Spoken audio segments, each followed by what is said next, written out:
Welcome, WolfTheWolfettes! We are back with a brilliant late season's greetings on the PlayStation 5. And I hope you guys and girls are having an absolutely fantastic day. Now in the previous video, quite a lot of stuff happened. First things first, we had a chat with Beth at Maureen's Diner. And we found out that the reason Beth has been acting a little bit strange, like not being able to put labels on her teddy bear that she wants to send to her grandson, or not being able to notice that there are runner beans instead of beans on a Christmas dinner table, is because unfortunately she's slowly going blind, and I think that's one of the reasons that she's moving out to be with her son. So that was some sad news. We also found out they had a girls' night, which Kay described really disgustingly, but it turns out they were making haggis, which is a Scottish dish. So that happened. Then we went back to the post office and Walter Morgan turned up, basically to tell off and most likely fire Frank. But then Jack turned up in a disguise, pretending that he was the one selling fireworks. So we've managed to get Walter Morgan off of Frank's arse now, which is fantastic. But we all know Frank's going to keep causing trouble, because he does in the main game with Meredith as well. And then we had a phone call from Maureen, because it's the Christmas New Year's Eve party tonight. And Maureen's not sure what to do about the snacks because Nancy is obviously charging her full price. So we basically told her to do what she thinks best. We didn't really get involved in the drama. So I guess we'll find out today what's going to happen. But yeah, we've got another day of delivering and then we're going to be having a New Year's Eve party. Don't know how long this video is going to be, but let's get straight into things. Lovely jubbly. I'll be very, very careful at the moment because we are in Grove Street. We don't want to, ding anyone's car and piss everyone off. We'll get shot at. One thing I always love doing in San Andreas, I was literally just speaking about this in the previous video, but we're going to speak a little bit more about it for the time being. But I liked when you could recruit gang members and they would follow you and then get in a bus so that they could all fit in the bus and then go into like different areas on the map to like take over territory from other people. I love just getting a bloody coach or something and taking like 8 of me lads in there and then we all get out and just shoot the shit out of people. Oh man, I loved all that gang stuff. There's so many things like turf wars and that they for some reason didn't include in GTA 4 and 5. Oh, it's weird. Like, could you even own businesses, actually? Like, there was businesses and stuff you could get in Vice City and I think in San Andreas as well. But I don't think you had those in 4 and 5, did you? Can't actually remember. Maybe you did. I don't know. Looks like we've got a delivery all the way at the motel. So it's probably a good job I ended the previous video. Because this video, it would have ended up being an hour, probably. Because driving to that motel takes forever. But it looks like we're going to be delivering a tuxedo today. Just trying to think. Maybe Jack's farm as well? Either Jack's farm or Maureen. Mo's Diner, by the looks of it. I've got a parcel. Steady. That poor little barbecue over there getting all cold. Not going to be used for a while. I think having a barbecue in the snow would be pretty damn good, actually. Stick something on there, like, I don't know, a couple of bloody sausages or something, and then just, yeah, stand out in the snow with a cup of tea. Lovely. I think it's a better time to have a barbecue, actually. In the summer, I don't really feel that hungry because it's hot. I just want to drink water all day. Another satisfied customer. Unless it's Bill's.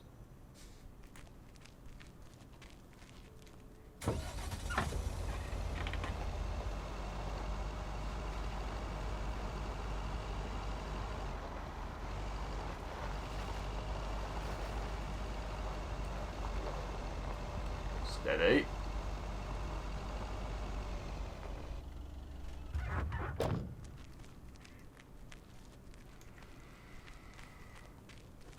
There we go.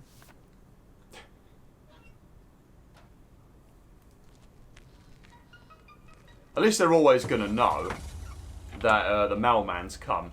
Because it's not like it's being posted through your front door where you're going to hear the knocker. So with Thomas, obviously you're not going to hear well, you might hear the little red clip that they push down. I guess you might hear him do that. But with Thomas always talking, at least whenever you hear his voice, you know you've had a letter delivered. You just hear some random dude outside your house. Part and parcel. There you go. Let's hope it's not Bill's. You're like, oh, we've got mail. Oh, for God's sake, every time. What are you doing? Get out of the damn road, you little devil. You've been here for a good few days now. Fucking hell, man, get a hobby.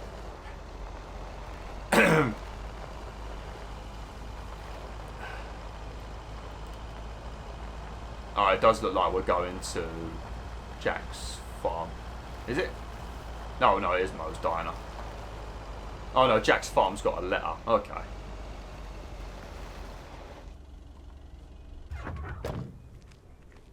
Is there anyone in there? No, there's Maureen waiting. Look at her. Look at her standing there like the drug dealer that she is.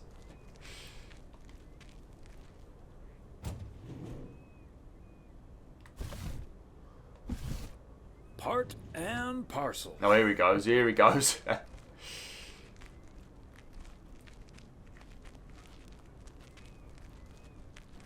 Thomas, it's good to see you. Thanks again for the little chat we had yesterday evening. Don't mention it, Maureen. Was glad to help. Have you made a decision on what to do?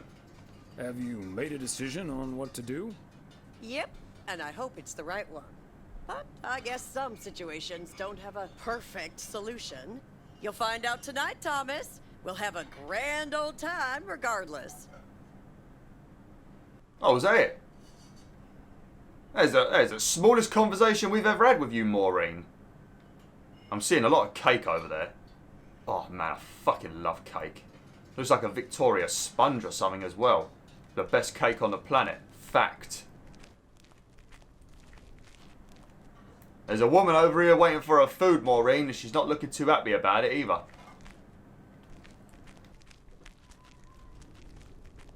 Then again, Maureen don't do much, does she? She just bosses around poor Ashley in the back. She just stands there and talks to people and then occasionally brings the food over. Poor Ashley's in the back working, doing all the work, poor git. He needs a raise, the poor guy.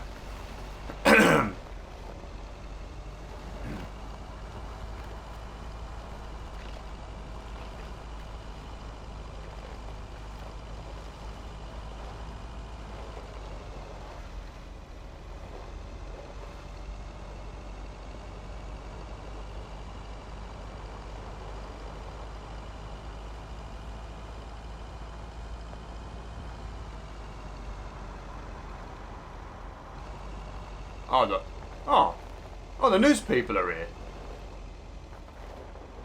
I didn't think they'd be here because we've got to deliver Gabe his tuxedo now, haven't we? Maybe that isn't the motel then. Maybe it's something else. You've also got those cabins out in the middle of the woods as well, though. It could be a package for one of those, I guess.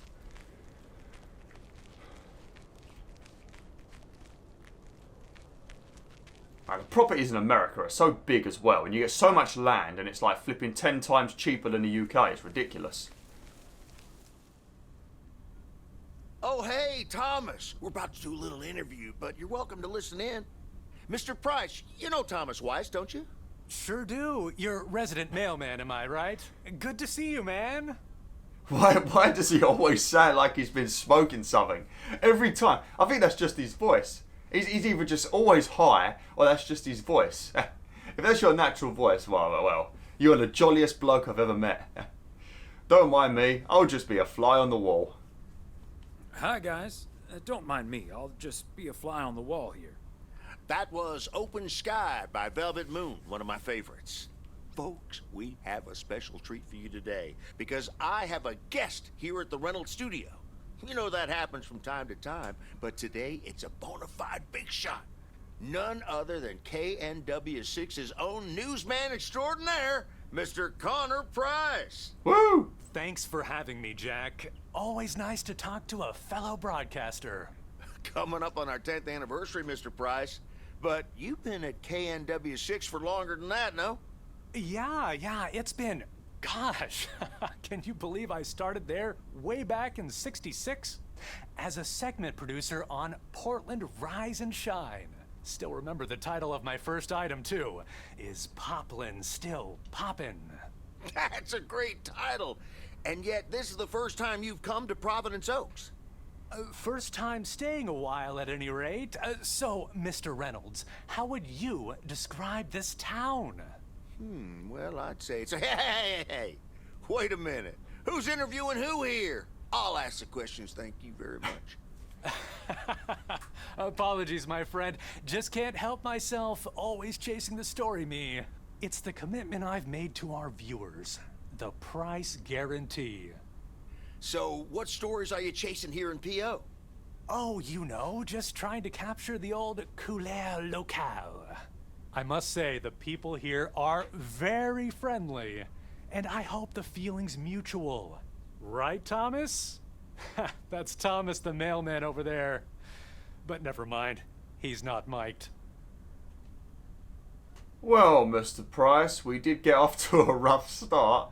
Yeah, and no, I'm not.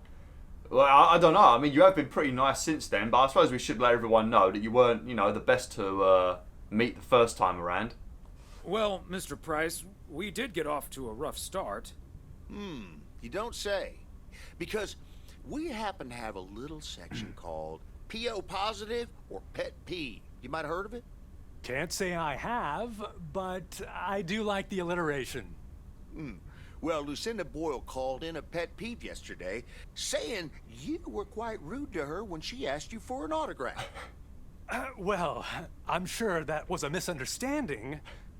See, I must have been on a really tight schedule, because otherwise I'd do anything for a fan. That's The price guarantee, right? Sure. Anyway, we'll be back with Connor Price, KNW 6-star reporter, right after this. what the hell, Jack? Ambushing me like that live on air? Relax, just joshing you a little. But I'll let you plug the heck out of this Oregon Trail thing you're filming. How's that? We'll make sure everyone in town fully cooperates with your crew in the home stretch. Well, speaking of the home stretch, I better get back to my job as a serious broadcaster. Ooh. It's been real, pal. Can you believe this guy? Sheesh. Someone in broadcasting being slightly obnoxious. You just had the full Jack Reynolds experience. Don't take it personally, Mr. Price. Jack's a swell guy. Don't take it personally, Mr. Price. Jack's a swell guy. Huh. That's the thanks I get for stopping by amateur hour. Sorry you had to witness that, Thomas. Made for good radio, though. While it lasted, anyway. I'll see you at Moe's tonight, yeah? You don't want to miss what Frank's been cooking up. I completely forgot about that, actually. Can't wait. See you there. Looking forward with no small amount of trepidation. I'm looking forward to it with no small amount of trepidation. So is Frank. He's as nervous as a long-tailed cat in a room full of rocking chairs. Should be quite entertaining. A long-tailed cat in a room full of rocking chairs. That's amazing. I think I'd be bloody nervous as well. That is a good analogy. That's the right word, isn't it? Analogy? I don't know. I'm saying it anyway. You're going to have to deal with it. It might be the wrong word, but never mind, eh? We say what we want on this channel. That's what we do. And you guys and girls feel free to say whatever the fuck you want in the comments as well. Because that's how we roll on this channel. We do what we want. Until YouTube throws the hammer at us. That's that, ain't it? That's the end of that. That's the thing though. If YouTube banned me from YouTube, I don't know how I would feel. Because I'm not losing my channel. It's not like I've got a massive channel. It's not like I'm making millions. And there's only a small amount of people that watch me daily anyway. So you guys and girls could just follow me to somewhere else. It's not like I've got to take a ton of people with me. Because like 99% of the subscribers don't watch either way, so I'd be alright. I'd still be pissed that I've lost all my videos actually. I used to have them all on hard drives, but on external hard drives. But since I started doing 4K 60 FPS videos, I was having to buy a 5 terabyte external hard drive for about £100 normally every 5 months. And then I got to the point where I was getting a lot of hard drives and I didn't want to spend that kind of money. So yeah, I've got a lot of my videos saved, but now I've got basically from up until 2021 onwards, I'm just going to keep overwriting my hard drives with that current year's videos so I can make my end of year video, which I've still got to do 2022 and this year's, so that'll be done maybe at some point. It's just finding the time to do them because I have so many videos to go through to find out that little moment, because I do like what? Over 400 videos per year, so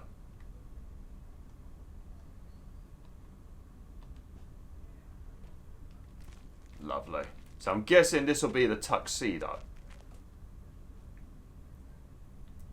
But she just rammed his tuxedo in a box. Why didn't she put it on a hanger and then put the the paper over it, like they do when you go to the dry cleaners? What? We should just stuck it in a cardboard box for? It's going to be wrinkled to shit. Right, door number 2, ain't it?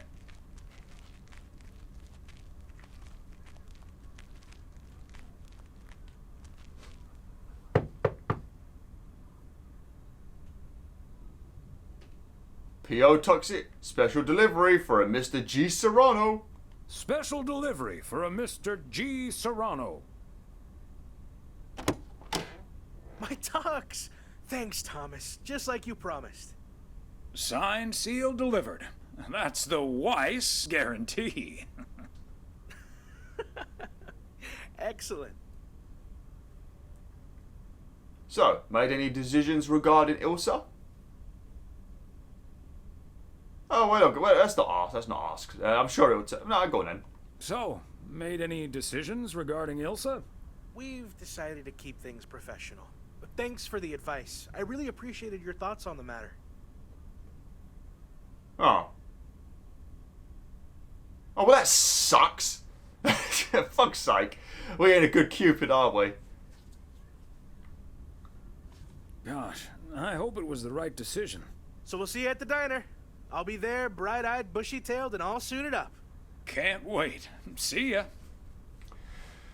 You don't really get to decide if you're going to keep it professional. You really don't get to decide. I mean, you could say you're going to keep it professional, but if you like someone and they like you too, you're inevitably going to end up snogging or getting it on. You know, it's just what's going to happen. You don't control these things. Just like animals, they don't control it. You know, they see a animal that they really like. They have a fight with another male animal for some weird reason, just to prove that they're the alpha, and then that's it. You get it on. And that's how humans are too, but because obviously we're more civilized and sophisticated now, we do things differently. We don't just have a punch up with a man and get the woman now. It don't work like that no more. Maybe back in the caveman days, but not anymore. Be a lot bloody easier, I'll tell you that. It'd be a lot flipping easier. Have a fight, get a girl. Well, what an easy day that'll be. Unless you lose the fight, of course, then well, not only do you not get the girl, but you're humiliated as well. And nowadays it'll end up on social media. Ah, lovely. I've been feeling proper like tense driving down these roads now, thanks to that bloody fox. And I swear we also saw a massive stag in the main game as well, so I'm kind of thinking they're going to run out. And there is a watch out for the deer sign around here somewhere as well, so even though you can't actually hit them, it still puts you on edge. I still feel bad driving around in GTA and crashing into animals. Or when I'm running through the forest in Red Dead Redemption 2 and I flattened some poor bunny with my horse. Oh, bloody hell. Those rabbits flipping walk out in front of you though. Those rabbits are crazy in Red Dead Redemption 2.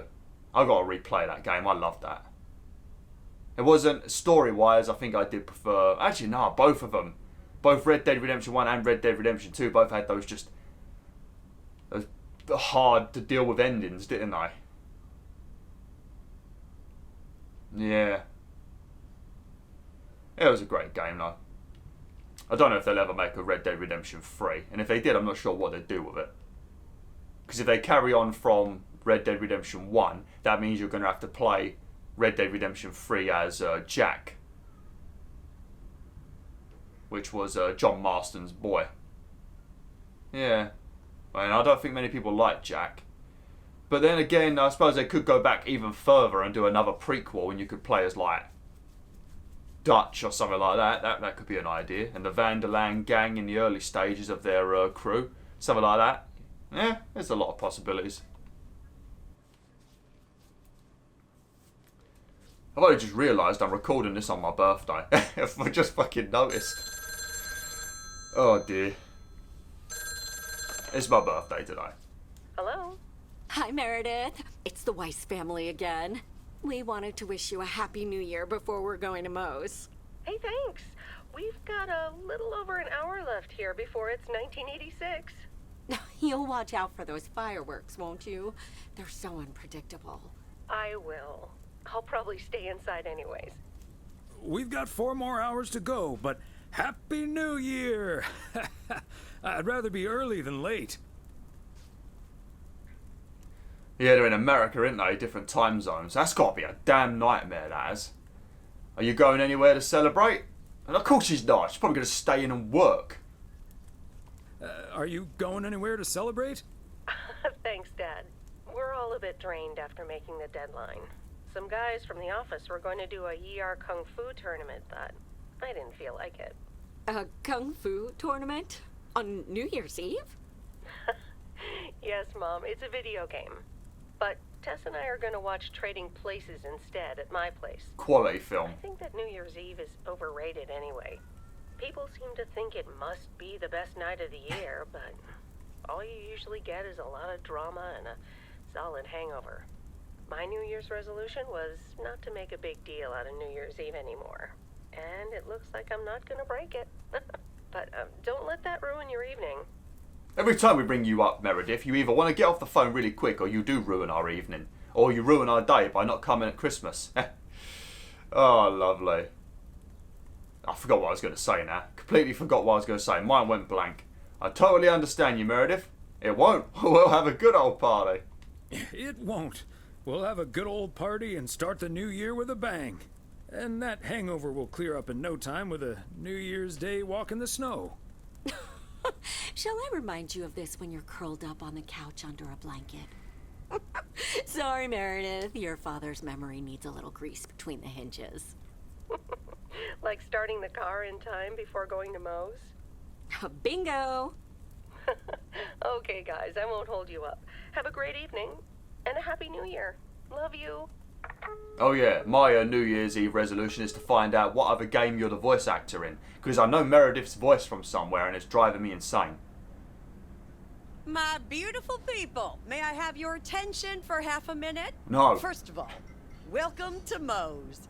We're excited to celebrate the last few moments of 1985 together with you. It was quite an undertaking to host this New Year's Eve party at the last minute. So if you feel like the snack situation isn't up to standard, you're right. But we do have enough tater tots, french fries, potato wedges, and potato pancakes to feed the entire village. Thank you so much for that, Jack. And thank you all for coming. Cheers to a great evening. Oh, at least you didn't cave into Nancy. Well, if it isn't my favorite KNW6 news team. And our favorite PO postal worker. Right, Gabriel? Indubitably. That means, for sure, I have one of those word of the day calendars. There we go. Champagne for my real friends and real pain for my sham friends. That sounded like a threat. Good to see you, man. Ah, good to see you, man. So, is the segment on Providence Oaks in the can yet? Almost, my friend. Still have to shoot the countdown to the new year. Hopefully that gives us the ending we need. I've been promised a spectacle. Easy on the alcohol there, Connor. We still need you on camera. Can't have you slurring your words. Slurring my words? Whatever do you mean, Ilsa? Quit fooling, you guys. It's getting close to midnight. Let's set up and get ready. Showtime. Okay, getting into character. See you on the flip side, mailman. Yeah, man. Hi, honey. There goes that Connor Price. Would you believe the motel had to custom order a blow dryer just for him? He tipped generously, though. Oh, is that Beth sitting over there? Let's join her. Oh, no. Good evening, my dearest of friends. Almost time for Auld Lang Syne, eh? Classic. Did you know that Auld Lang Syne was written down by Robert Burns in the 18th century? And that he based it on an old Scottish folk song? He wrote it to a different melody than the one we sing today, but I have to say, I do like this version. And it's often sung after a special dinner where haggis is served. Would you believe? Why don't you move to Scotland? I don't know why you're moving wherever it is that your son lives, but you should just move to Scotland. You seem to bloody love the place. Yeah, we sing that on New Year's Eve, and then you cross your arms like that. Yeah, everyone's singing. No one understands the fucking lyrics. I think that's what it is. How will we ever get by without these fascinating facts? I don't think I ever heard it. Haggis, huh? Hence the workshop. Honestly, Beth, I don't know how we'll get by without these fascinating facts when you're gone. Well, I will still be selling sets of encyclopedias at the store for a few more months if you need them. I'll cut you a nice deal. Only if you'll help load them into my truck. All joking aside, my friends, now that a new year is upon us, I feel a moment of thanks is in place. I know I've kept my situation from you for a while, but now that it's out in the open, I honestly don't know why I didn't share it with you sooner. Pride, I suppose. But I feel so much better now. So thank you, my friends. I don't see why it'd be such a big deal telling your friends. The only reason why I wouldn't want to tell people I'm going blind is because I wouldn't want to worry them. That's the only reason. Ain't no other reason. I don't care if people know. Except the thieves, because then they'll know that I'm an easy target. If I'm blind, they'll be able to rob me. That's what we're here for. Glad we could be there for you, Beth. And thank you for opening us to it. We'll always be there for you. But you have to let us in first. I hope you remember that when you're in Georgia. Definitely. In fact, it's my new resolution for 1986. Along with letting go and seeing where life takes me. What about you, Emily? Any resolutions? Well, less work and more fun, I suppose. Now that this guy Matt is joining the motel, I am looking forward to a bit more quality time. What about you, honey? A long holiday might be nice. I'd like to head out to Meredith next year. Another year with you is all I could ever hope for, dear. Yeah, damn right, mate. You let her know, Thomas. You let her know. You let her know. Another year with you is all I could ever hope for, dear. Oh, I love you too, Big Bear. Should old acquaintance be forgot and never brought to mind? Well, whatever the future brings, this old acquaintance here will be hard-pressed to ever forget you two.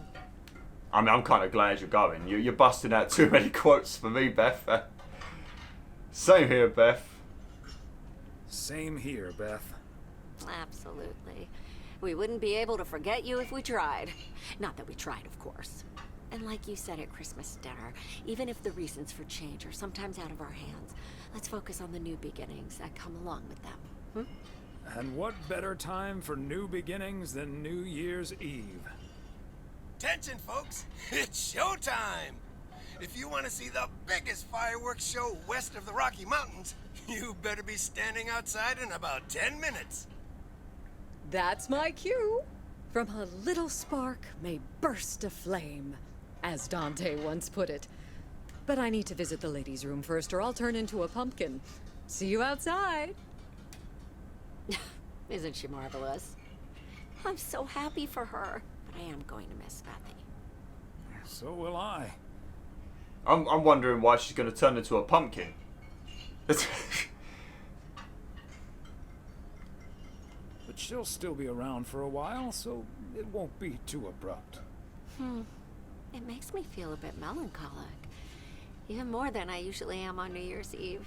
This odd feeling of looking back and forward at the same time, and now I'm doing that over a much longer period than just the coming and going of the year. I know what you mean, and there's nothing wrong with that. It's good to have something to look forward to. It's good to have something to look forward to. And we sure have something to look forward to, don't we? I guess that's what's most important in life. But let's enjoy the here and now instead. Our wise and beautiful daughter just taught us not to demand that this should be the best evening of the year. But we're allowed to try it, right? So this is where my speech ends, my dear husband. And now I need a glass of champagne. I'll drink to that, and to you, and all the good things the new year will bring us. Maureen, I need champagne. For me and my beautiful wife. You got it, sir. Just grab your glasses and join me in the bottle outside. It's less than a minute now. That was a quick 10 minutes. Oh no, Frank's gonna die. 20 seconds on go, Mr. Price. Go. And so, 1985 draws to a close. With mere seconds left in the year, I've been told this little lake town will strive to end 85 with a bang. In 10, 9, 8, 7, 6, 5, 4. Holy Toledo! Ilsa, are we getting this? Son of a... Somebody check on Frank. I waited the whole game to not see it. Oh, that's pissed me off. Where was the fireworks? Oh, for God's sake. Who dropped the camera? And I think Mildred was going to swear. That sure sounds like a delicious eggnog recipe. Hurry up, dear. It's coming up next. Yes, yes, don't get too excited now. It's just a preview, remember? And now, a man with a very special New Year's resolution. And he's going to tell us all about it. Isn't that right, Sybil? Absolutely, Bob. It's none other than our roving reporter, Connor Price. Connor, my dear, where in blazes are you? Well, Sybil, I'm in beautiful Providence Oaks, wishing you and Bob and our viewers a joyful 1986. And as for my New Year's resolution, Bob, why, it's my very special price guarantee to all of you that I will be sharing gripping tales and intimate portraits from all over Oregon in an all-new series of special reports on small-town America. Part 1 will air tonight at 8, right here on KNW6. And it will be all about the gorgeous little lake town where I was fortunate enough to spend the waning days of 1985. Here, let's take a look at an exclusive sneak peek. Providence Oaks, an idyllic town by a lake just south of Melville. It's where this reporter counted down to 1986. And although, unfortunately, the fireworks started a little early, so we didn't quite manage to catch them on tape, take it from me, it was quite the spectacle, courtesy of postal worker Frank Coleman. Just a faulty batch of leftover 4th of July material, I guess. Not mine, anyway. No siree.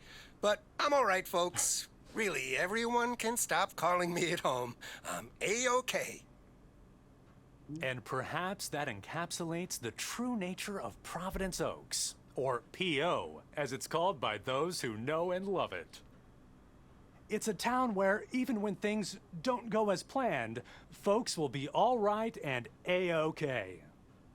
It's just, you know, we help each other out, and there's nothing we can't fix. A town where first impressions can be deceiving. This town may look sleepy from the outside, but trust me, there's always so much stuff to do and take care of. Ugh. A town where generations have grown up.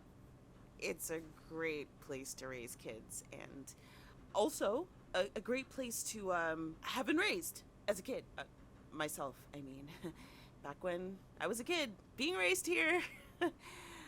Was that okay? A town where patience is still a virtue. To be honest, I'm not entirely sure if this is where I'll find what I'm looking for. But I do know I can keep looking here for as long as I want, and that feels great. A town full of unique individuals that, deep down, have more in common than you'd think. The average Providence Okian probably doesn't exist. We do tend to keep to ourselves until someone needs us. Then we show up. Always. A town you can't help but love. You know, I just think it's the best place in the whole wide world. Sue me. Why are you such a bitch then, Nancy? And where everyone has a story to tell. To me, it's all about the people. Because... Yes, well, leave it to the mailman to say it best. This is home. Indeed. Providence Oaks, like so many other places in our great state of Oregon, is a small town with a big heart. That was this lovely. Is Connor Price, KNW6, P.O. I like that they cut off Jack just because he got salty about the radio interview. Thank you for playing. Lovely. Ah, what a great game. That was a fantastic bit of DLC, and it went on for a lot longer than I thought it was as well, which I'm very happy about. I thought it was going to be like 2 hours or some shit. Alright, well, thanks for watching, BwolfTheWolf. Hopefully you've enjoyed this playthrough. At the moment, I think Mario should already be done.